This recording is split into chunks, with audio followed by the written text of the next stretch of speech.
Is Brandy Venzel from afterthoughtsblog.net. And so I am going to be doing this series of videos. Actually, I already did one. So you already probably saw the one where I went from the full matrix and I simplified it down. And so I had taken out, if you remember, I had highlighted things like circle time and enrichment Friday and all these other things. And so then I moved to a really simplified matrix where these are the things I have to do.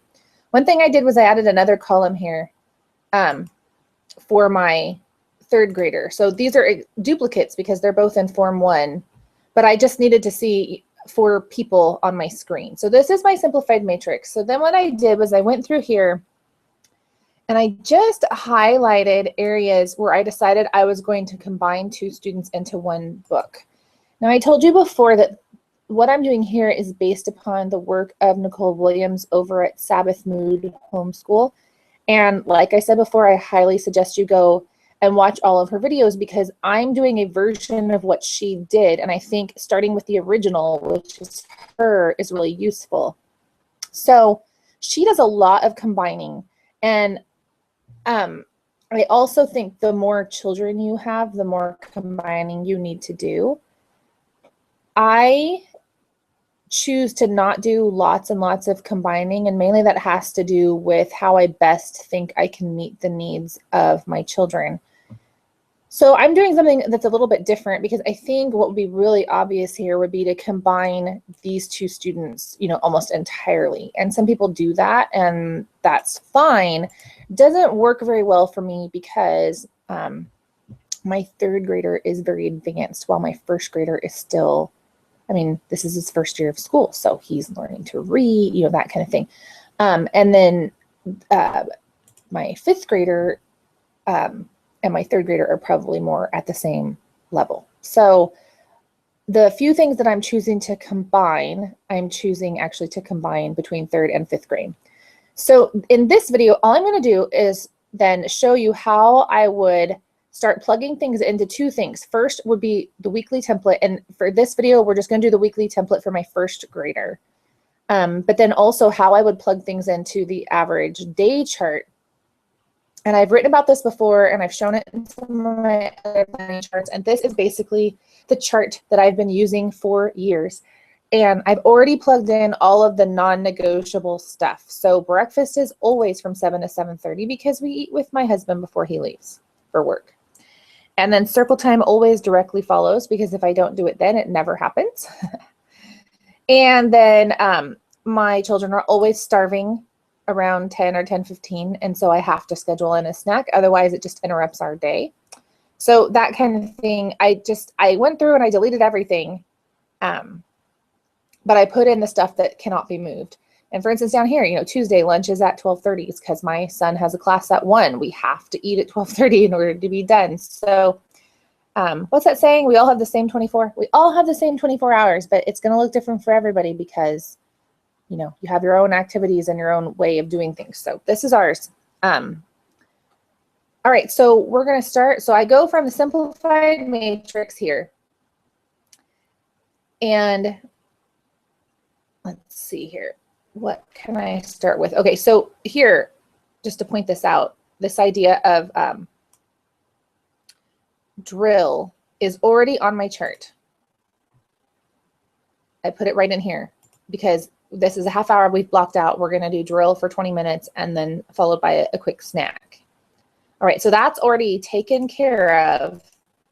And I suppose I could just write it in here just to make it official. I'm going to copy that and paste it here and here.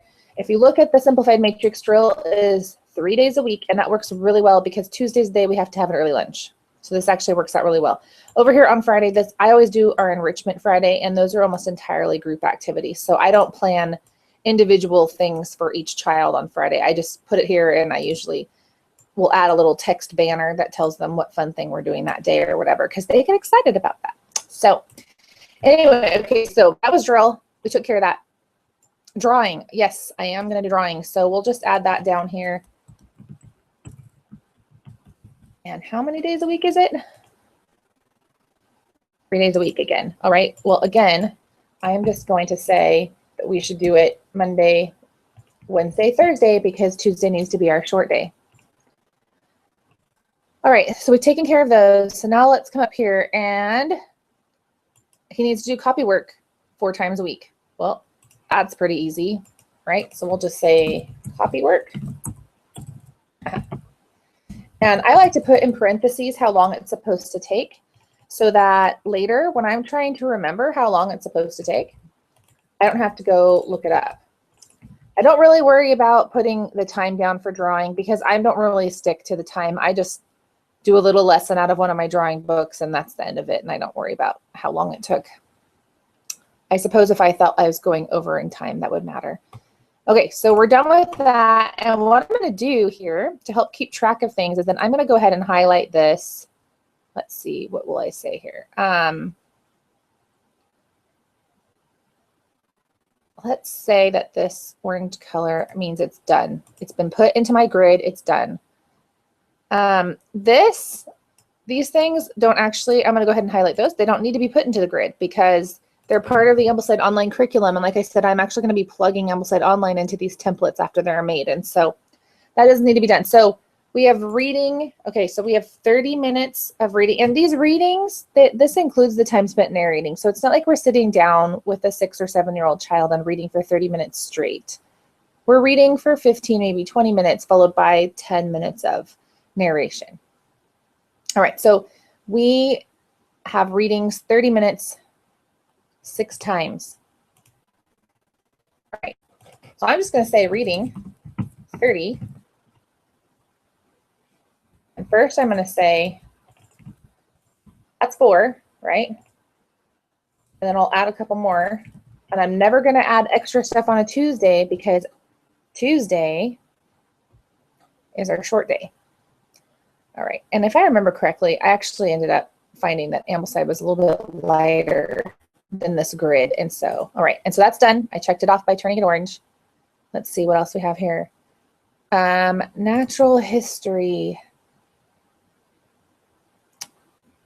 Let's think about that. Well, I'm wondering. Okay, so geography and natural history.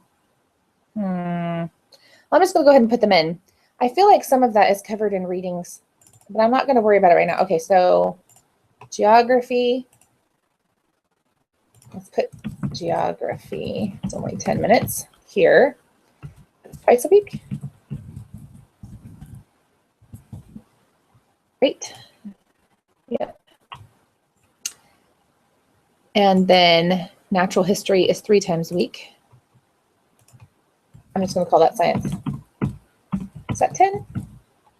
10? Can't remember. 10 minutes. All right.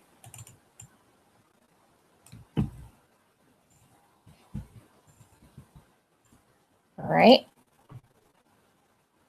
One of the reasons why I was questioning myself there is because I feel like some of this is actually going to be in my circle time, but you know what? I can move things around later. It's fine. And then we have math, and that's important. Obviously, we do MEP math.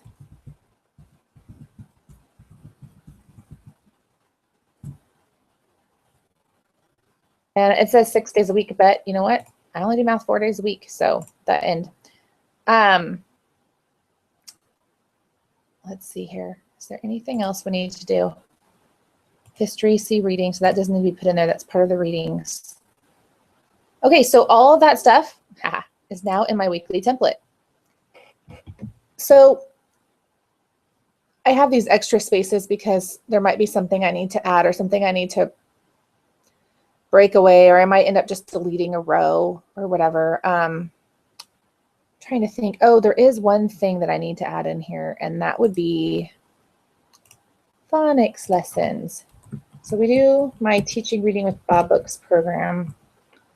So I'm just going to add those in. And we'll even add a nice little grid line for us. All right. And so that's it. So now I can look at this really quickly and I can say, right now, is there anything that I can put on my average day chart that I can just go ahead and block out and not have to worry about it again? Okay, and I can say yes. Okay, these 2 things I can tell you right now because he's the youngest and I want to catch him at his freshest, that I will definitely want to do his phonics lessons and his math program right away after circle time. So both of these are about 15 minutes, 20 minutes. I mean, together they take half an hour. Okay, so sometimes one takes more, sometimes the other takes more, but together they're about half an hour. So we're just going to go down here to the average day chart. See, everybody has a row. So this is my oldest, second child, third child, fourth child. Okay, so I'm just going to say right here is when he's going to do, what is it? Phonics and math, right? And I'm going to merge and center those, wrap text. All right, so it fits there. And then I'm going to do the same thing over here on my side.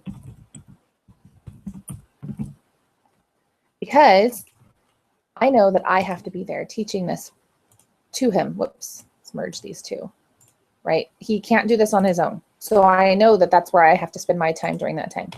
So this is what I do. I color code things because it just helps me know who I'm supposed to be with. So let's see, let's give this child a dark color for this activity. And that means I should probably make the font white so I can read it.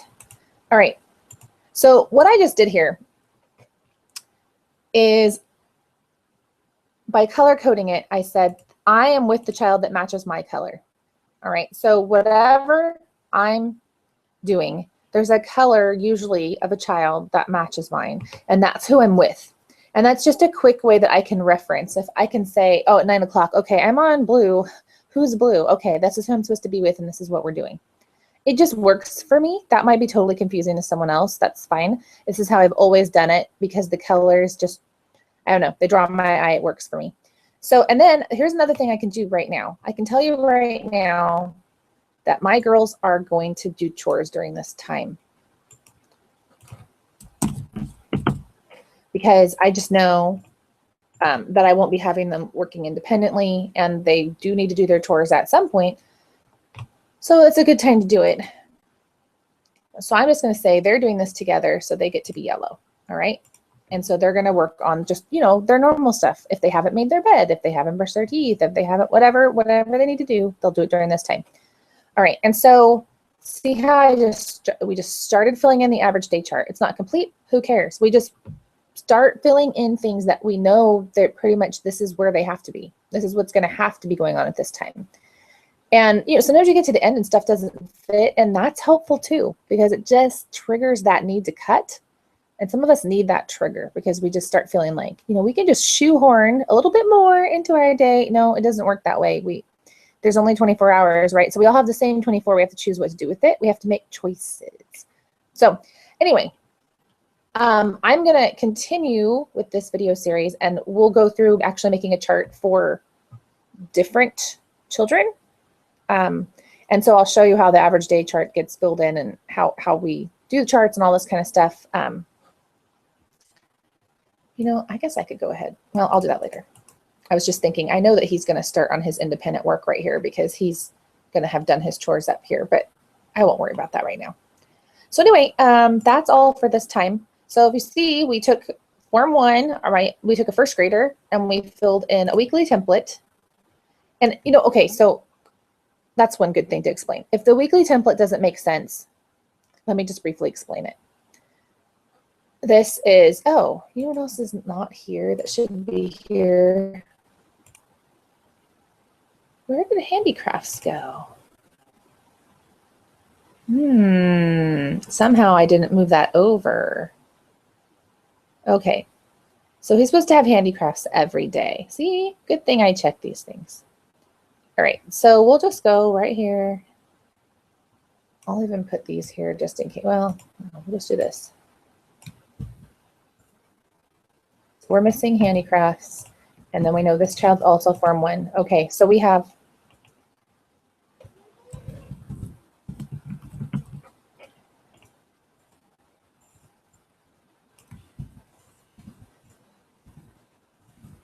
right. So we filled that in. All right. So here's how the weekly template works for me. Because I use Ambleside, and I do sometimes make substitutions and that kind of stuff, but I pretty much use it as written. Though I will say, when you start combining, you know, you're moving books around from year to year and that kind of thing. And warning, the more you do that, then the more you have to do that, because when you get to a year and your child's already done something. And anyway, it's fine. So in here, what I would do is I have a list of his readings. And I will show you how to do this later, but I'm just trying to explain why, because otherwise this doesn't really make sense. Why? So every week, well, see, this says week 31. I just cut and pasted it from an old document is why. So let's say I would eventually write the date in here. It would be like August 19th or whatever. All right. So I would actually take this chart right in here and I would plug in the Ambleside readings. So let's say, okay, he has to read a chapter of the Burgess Bird book. Okay, well, that's his science book. And so I put that right here. And this is only supposed to be 10 minutes. So I probably would break that chapter up over 2 or 3 days. And I would go ahead and just put it right in here. Right? Done. And then, oh, he has to do Paddle to the Sea. Okay, and so I would just add those in for geography and I'd plug it in right here. So I would replace the word science or the word geography with the actual title of the book and the pages that we're reading and all that stuff. So then when it's time to do school for week 1, I've done all of this in the summer and I pretty much do it for the entire year. I can just print this out and follow my own directions and I don't have to make any decisions, because decisions for me are the biggest time suck a day could possibly have. So I make all the decisions in advance and then I just follow my own directions and it works really well. So anyway, the reason why I'm making a template, all that's to say, the reason why I'm making a template is because I want to be able to plug Ambleside into a template without making a decision about every individual week. So this is sort of how the week's going to be laid out for him. I might make some changes as I'm plugging it in, because I might discover, you know, oh, we don't really have that many readings, or I put that book into circle time or whatever. That's fine. But it's just a place to start. And it makes plugging Ambleside into this grid super easy and fast. Well, I shouldn't say really fast because it's 36 weeks, so nothing's fast. But I mean way faster than if I was trying to make a call every week, or if I kept trying to refer to the matrix or whatever. These templates save my day. So I'll try not to be so wordy on the next one, because I'll have already explained why we're using a template. But anyway, so that's where we are now. And the next video will be on, let's see, my other Form 1 student who is a 3rd grader. Until then, this was Brandy Wenzel at afterthoughtsblog.net, and I hope you have a great day.